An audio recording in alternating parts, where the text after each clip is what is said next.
Okay, good morning, all of you. So we're here today to discuss an important grammar lesson on modals. Modal words or the modal auxiliary verb. Now, what it is? What are modals? You need to know. You must be knowing about helping verbs. A simple helping verb, or also known as the auxiliary verb, is used with a main verb to help express the main verb's tense, mood, or voice. The main verb or the helping verbs which are used with the main verb are like to be, to have, and to do. They appear in three forms, that is to be, to have, to do. For to be, we have got various forms: am, is, are, was, were, being, see, will be. For to have, we have the following forms: has, have, had, having, will have. And for to do, we've got does, do, did, will do. And then there are another kind of verbs or the auxiliary verbs, helping verbs, which are called modal auxiliary verbs. The modal auxiliary verbs are can, could, may, might, must, ought to, shall, should, will, and would. So what we are going to do is we're going to discuss these modals today, the modal auxiliary verbs, which are used with verbs to give help understand possibility, obligation, permission in a sentence. So before we begin, let's see a beautiful conversation video and then we begin.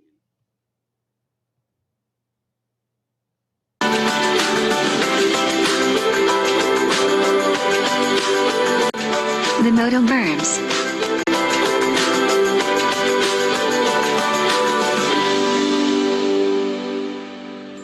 What are you gonna do here, Grandma?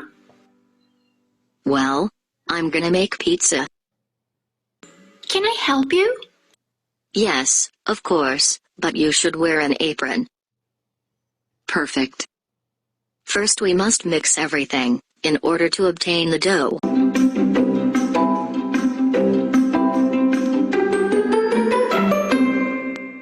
Now we must roll the dough with the rolling pin.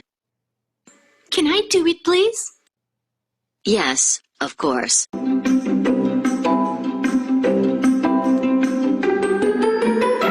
Now we're gonna top it with tomato sauce, cheese, onion, bacon and mushrooms. Can I slice the onion? No, you shouldn't. Why not?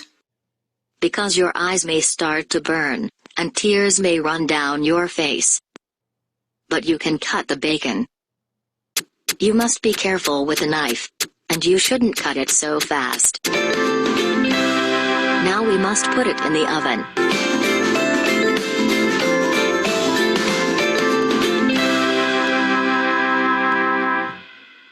How long should we bake our pizza? We shouldn't bake it for more than 15 minutes, it could get burned. The pizza must be ready now. Let's take a look. Grandma, is the pizza ready? It smells delicious. You must wash your hands before you eat.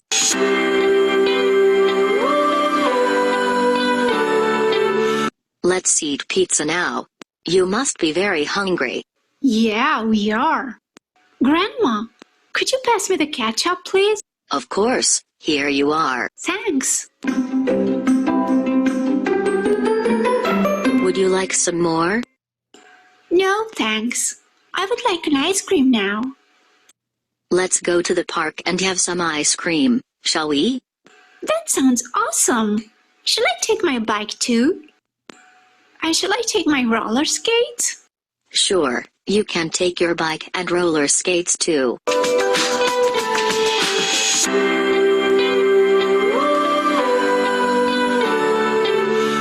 It's so great that you can roller skate, Michelle. I wish I could do it too. It must be terrific. Don't worry, I will teach you soon. But you can ride your bike without training wheels now. That's great too. You should be content with that for now.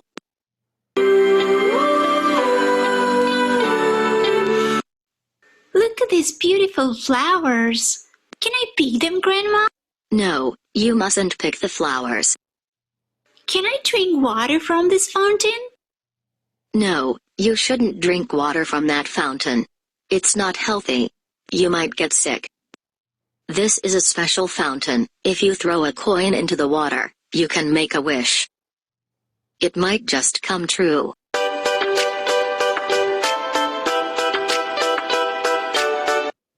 Grandma, will you buy me a chocolate ice cream, please? Yes, of course. I would like a vanilla ice cream. Hello. Hello. May I help you? I would like 3 single cones of ice cream, please. May I have a double cone, Grandma? You shouldn't eat so much, because you can get a sore throat. What flavor would you like? I would like vanilla, chocolate and strawberry flavor, please. The ice cream was delicious, but I don't like the cone. You mustn't throw rubbish on the ground, Alice. You must throw it into the garbage can.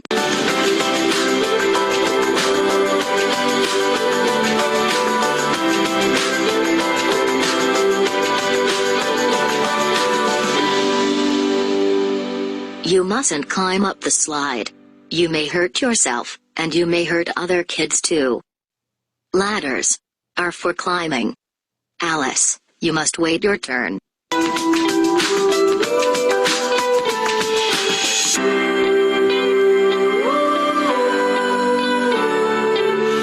Excuse me, may I sit here? Yes, you may. Thank you.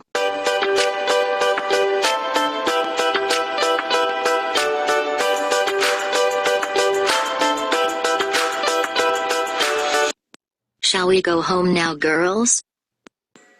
Could we stay a little bit longer, please? Oh, that might be your mom. Yes, she is. She must be curious to know what we're doing.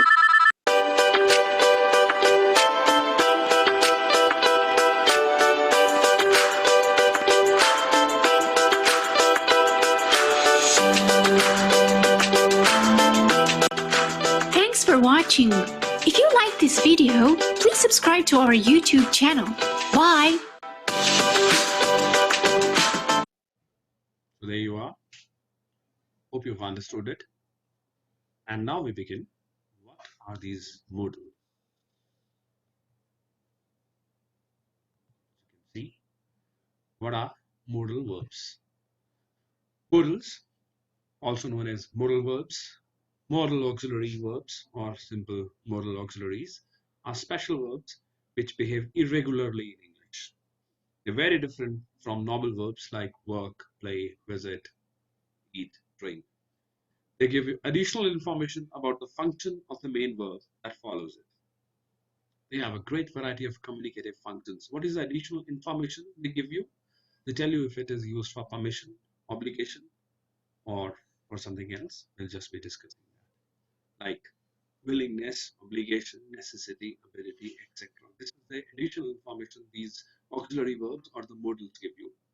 Now, the important things about these modal verbs, the important characteristics about these modal verbs are they never change their form. Means you cannot add s, ed, or ing with them. Okay, take an example of one modal verb, that is could, or you can say can or may. You can't say cans, or you can't say mays, you can't say coulds. Neither you can add ed with it. Canned, canning, musting, you can't do that. Right? You have to be using them directly. Then, important characteristic is they're always followed by an infinitive without to. If you remember what are infinitives, the base verbs, infinitives of various forms are there. If we consider the present infinitive, which has got 2 forms, either we have an infinitive with the use of to, or we have infinitive without the use of to, that is bare infinitive. So we have to use this bare infinitive with these modals. Like we cannot use to without before these modals. Like for example, modals like must, can, should. You cannot use to with it. You must obey my instructions. Fine. You can speak to me. He can speak various languages. You should come to school in time. You cannot use to with it. Right? So that is the meaning of this. They are always followed by infinitive without to. So a modal word, you must obey. So you must is the modal, obey is the infinitive, but you cannot be the basic base verb. You cannot be using to with it. You must to obey. You must to. You can't say that. That is the meaning of it. So you need to use a bare infinitive. Obey is a bare infinitive. Fine. Okay. They are used to indicate modality, allow speakers to express certainty, possibility, willingness, obligation, necessity, and ability. As we go on, we'll understand this. Now, one of these modal examples, the list, there can, could, may, might, will, would, shall, should, must. And also, there, ought to, had better, need not, also behave like modal auxiliary. The uses of these modal verbs. I told you they change, they tell something about the verb. What are those things? They have these functions. What are the functions? They tell about permission, ability, obligation, prohibition, lack of necessity, advice, possibility, or probability. So all these things is done by these modal verbs. For examples, we'll discuss further. Now we have these examples right in front of you of the functions. Yeah, there you are. First modal verb we consider is must. Must is to be used for strong obligation. For example, you must stop when traffic lights turn red. You must stop when the traffic lights turn red. It's a strong obligation. You can't do about it, against it. You have to be stopping at the red lights. So what is the modal verb you will be using is must. And then you can also use must for logical conclusion or certainty when there is something is really, really certain. He must be very tired after doing this work, whole day work. He must be very tired. So he could be very tired. You can't write. You have to write. He must be very tired. He he's been working all day long. Right? So he's been working all day long. He must be tired. That's a model, logical conclusion and a certainty. Understood? The next one is the negative of it. It is must not. It talks about prohibition. Doesn't allow something to happen. Prohibit. Prohibition. How we use it? You must not smoke in the hospital. You must not talk in the library. You must not tear pages of your book. You must not cheat in the examination. These are prohibitions. You cannot do these things. So when you can't do something which are important places, so you use this prohibitory modal, which is must not. Next is can. Very simple, very important, and mostly confused. Can. Can is used for ability. I can swim, I can play, I can run, I can read, I can write, I can do so many things. That is my ability. And even sometimes for permission, not always, sometimes for permission. Can I use your phone, please? Can I write with your pen? And then, most important, possibility. Smoking can cause cancer. Sure, sure, sure possibility. Smoking can cause cancer. Followed? That's it. Then we have could. Could is for ability in the past. We change can to could in past tense. Like ability in the past. When I was younger, I could run fast. I can run fast when you were younger. And you say, when you grow old, you say, when I was younger, I could run fast. Ability which was there in the past. Or polite permission. Excuse me, could I just say something? Can I say something? Is not a polite permission. Excuse me, could I say something is a polite permission? Then possibility. It could rain tomorrow. Possibility, it could rain tomorrow. Lockdown could end on the 3rd of May if everything remains good. This is a possibility. The next is may. Can and may.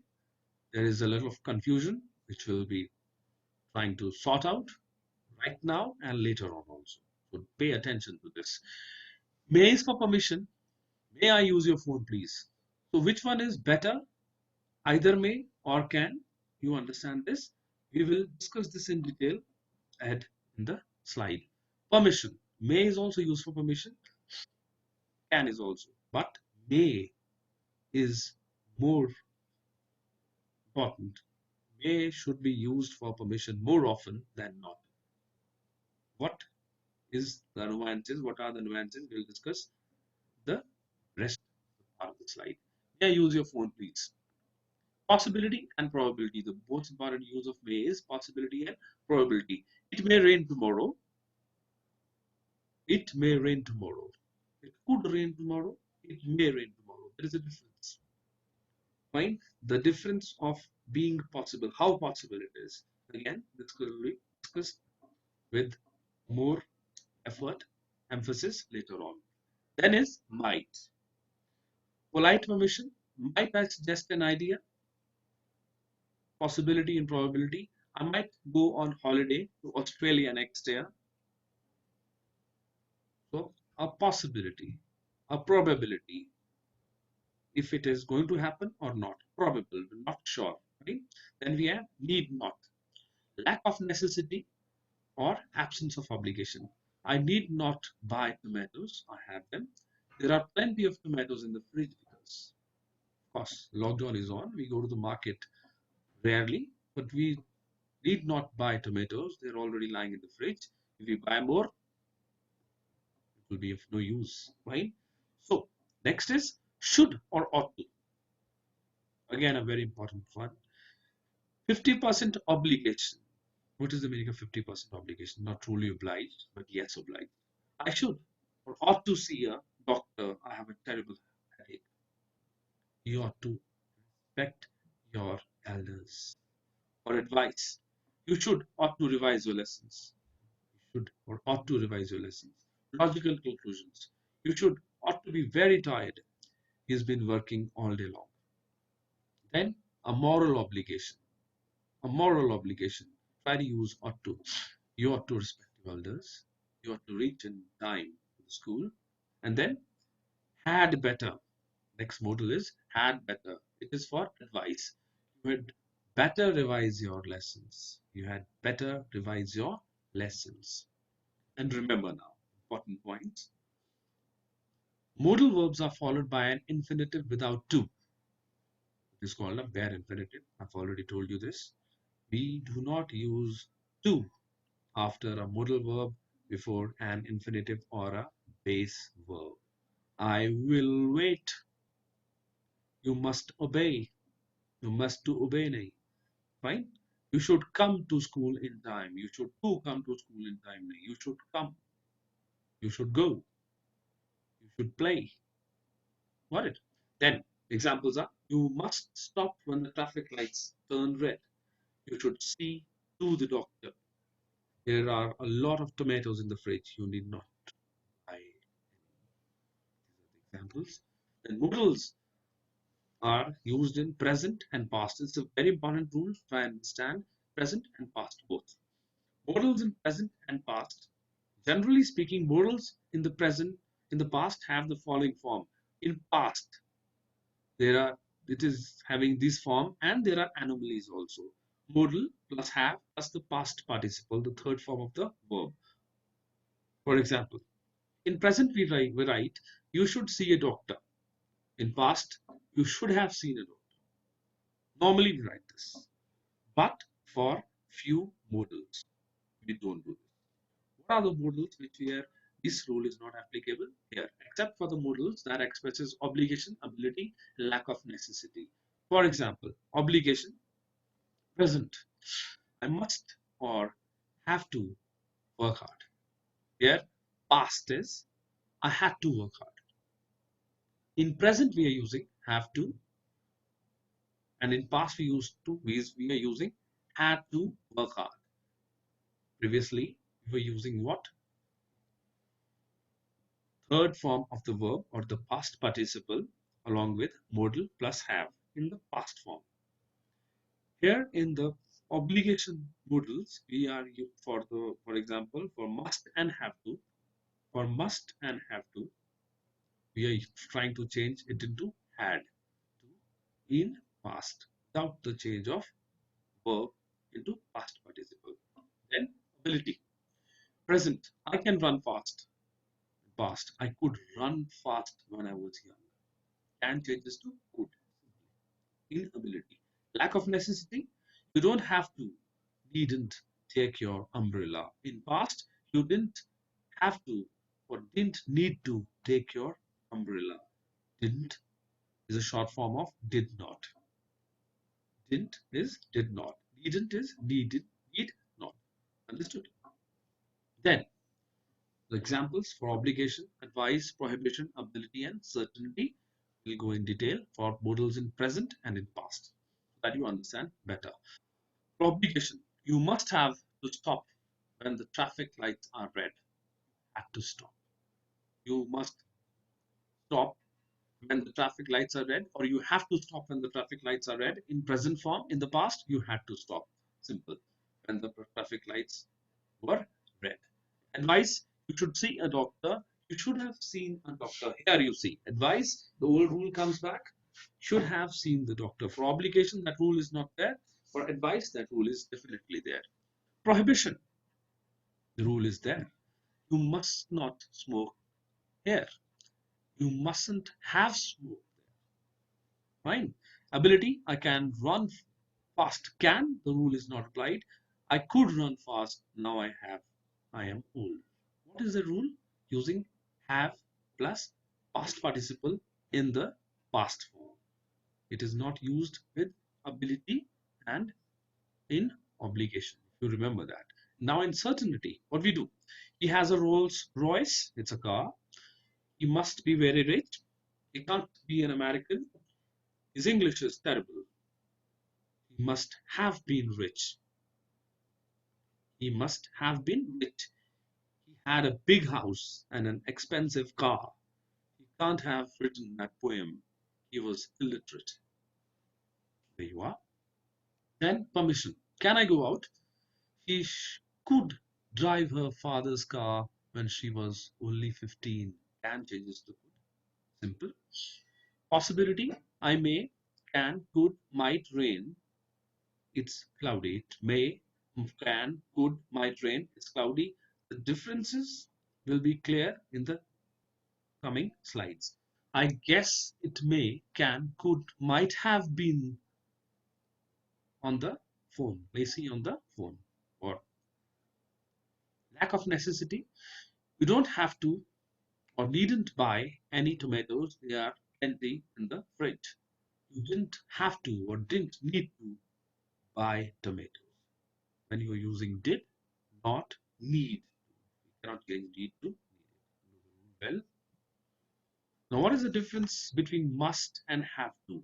Now, very important. Now understand the differences between confused modals. When you get confused between two, which one has to be used? Now we clarify the differences. Must. You must. We use must to make logical deduction based on evidence. It indicates that speaker is certain about something. When you are certain about something, you use must. Must means certain, sure, pakka. For examples, it has rained all day. It must be very wet outside. Chef, definitely. Right? It hasn't rained. It must be dry. The weather is fantastic in California. It must be a lot of fun to live there. Sure, it's very sure. Must is used to express strong obligation also. First is first is for logical deduction, certainty. Second is for strong obligation, must. For example, student must arrive in class on time. You must stop when the traffic lights are red. I must go to bed. You must write all this, understand all this in your copies, make notes, listen to the video again. understand each and every modal properly. And if you cannot understand it, you can go back to the slide again, or you can contact me. Very simple.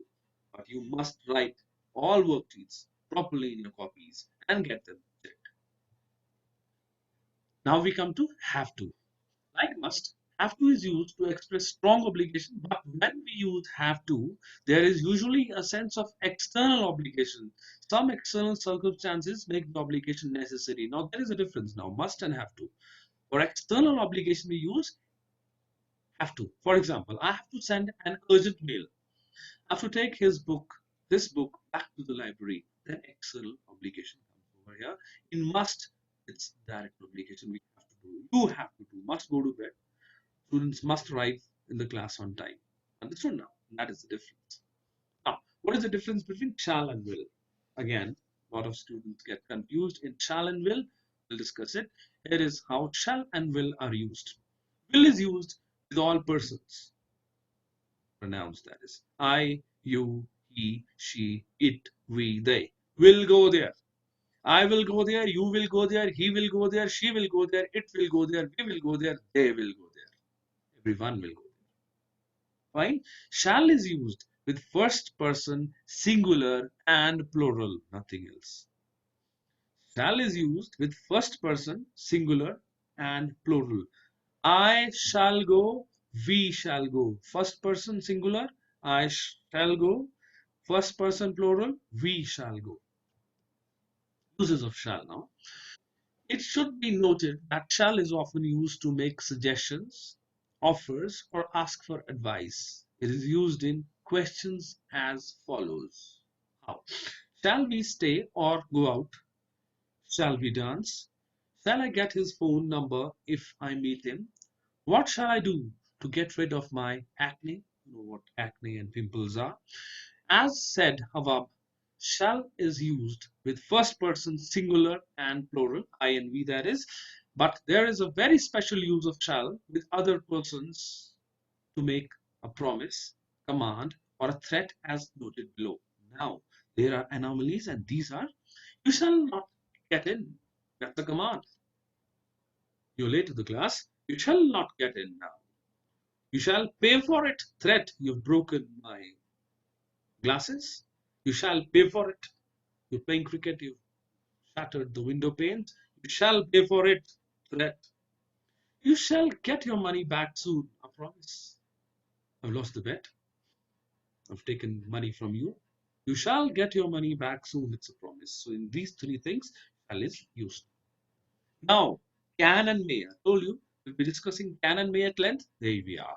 The only difference between the two verbs is that one is more polite than the other. Which one is more polite? Let's see. In informal contexts, it's perfectly acceptable to use can. In formal situations, you use may. Informally, can I do this? Can I not do this? Okay. But when we are formally speaking to someone, may I come in, please? Can I come in, sir? No. May I come in?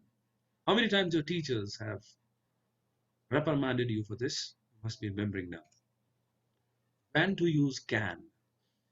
Can is used to express physical ability. Can is an auxiliary verb, sometimes called a helping verb or a modal verb. We all know this. We are discussing modals, and is used to denote physical or mental ability. It derives from an Old English konan, which means to be able. So remember, can means to be able. Can means to be able. Hence for physical ability or even mental ability. Can you do the salsa? You know, salsa is a wonderful dance, of course. Can you play basketball? Basketball? He can compose entire symphonies in his head. Very, very intelligent. He can run a 5 minute mile. 100 meters, 5 minutes. Fine. The traditional rule states that can has to do with physical ability or the capacity to do something, not with permission. As such, for all above sentences could be rewritten by substituting can with able or capable. Fine. We will substitute can with able or capable and see does the sentence make the sense still. Are you capable of doing salsa? Are you able to play basketball? You understand? Or he is able to compose entire symphonies in his head. He's able or she is capable to run a 5 minute mile. So that's it. Sentences are correct.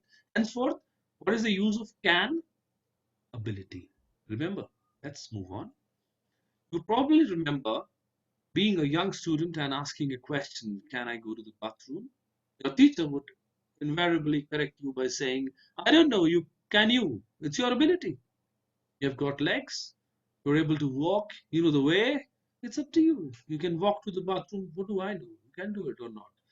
This, of course, was an instructional exercise on the part of the teacher. Even I have done it so many times too in the class, who was attempting to instill the difference between expressing one's physical ability and a request for permission. And that is the difference between may I and can I. I hope you've understood this. When to use may? May is used to express permission. May is also an auxiliary verb, is used to denote possibility or permission. There may be a storm tomorrow, a possibility. I may attend the festivities this weekend, possibilities. You may borrow my jacket, permission. Permission. If you finish your chores, you may play outside. Daily verb, that is chores. You may play outside. Again, a permission. Right? Lockdown may end on May 3rd. Fun, yeah? Going back to your example from above, come our example, the old example, we go back. What your teacher wanted to ask was a question. May I go to the bathroom? May I go to the bathroom? So this is a request, permission, and for ability. There you are.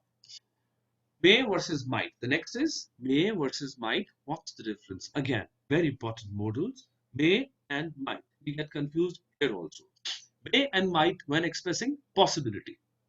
In popular usage and speech, may and might are used interchangeably when referring to possibility and probability. But there is a slight difference between the two. What is the difference? Let's understand that. May is used to express what is possible, factual, or could be factual. For example, he may lose his job, possible. We may go on vacation, possible, factual, or could be factual.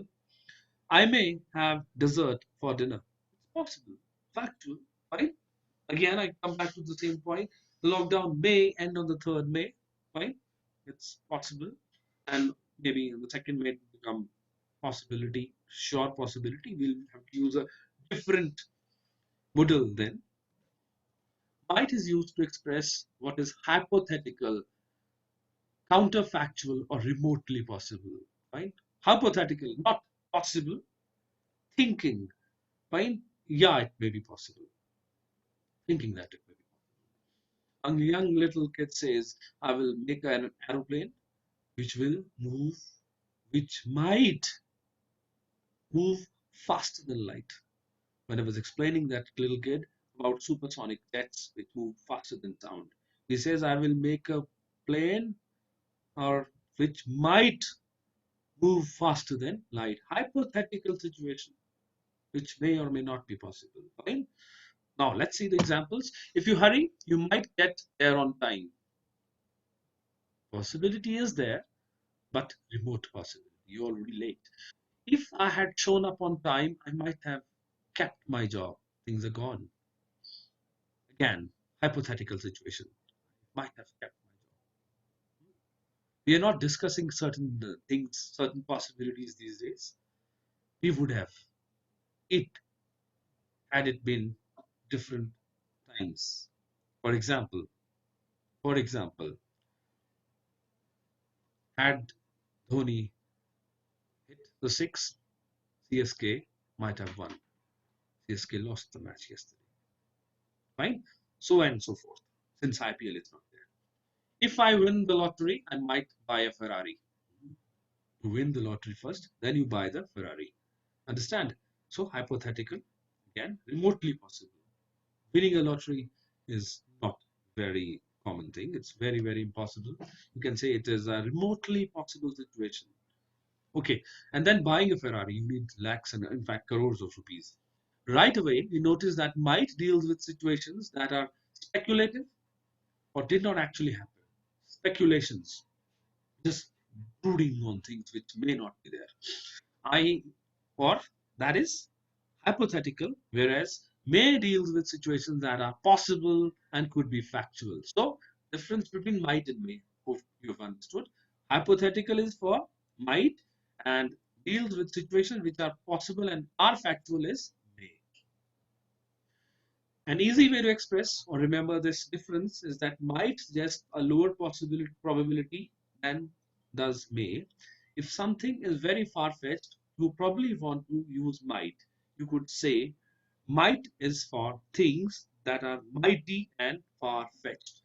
So, a very good sentence. Might is for things that are mighty and far-fetched. Might deal. Might is the past tense of may otherwise. Might is the past tense of may. Second distinction, which is more important for the two, between the two words, is that might is the past tense of may also. Is another possibility. It most confusing situations, you can easily make the correct choice by remembering this fact. For example, very important example I'm going to give you. He might have called earlier, but I was not home. Past tense. The criminal might not have been caught had you not sounded the alarm. Past tense. See again. I may not go to the movies tonight. Present tense. Possibility is there. I may be a I might act in the next Avenger movie again. Hypothetical situation, right? If you can determine the tense of your sentence, you can easily choose between might or may. Very simple. I think it's clear now. Let's summarize it now. It's important to keep might versus may separated so you can maintain clarity in your writing.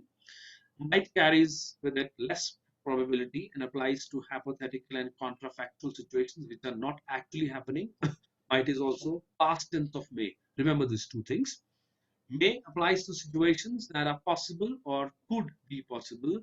When talking about something this is not happening, it can be better to use might to avoid confusion with the permissive may. Remember this always. So hope you have understood these models. Any doubts, you can come back. We'll make more videos. I'll give you the second part of the video also to give more clarity on it. Till then, enjoy this song. Hope you remember this. It will help you understand the models.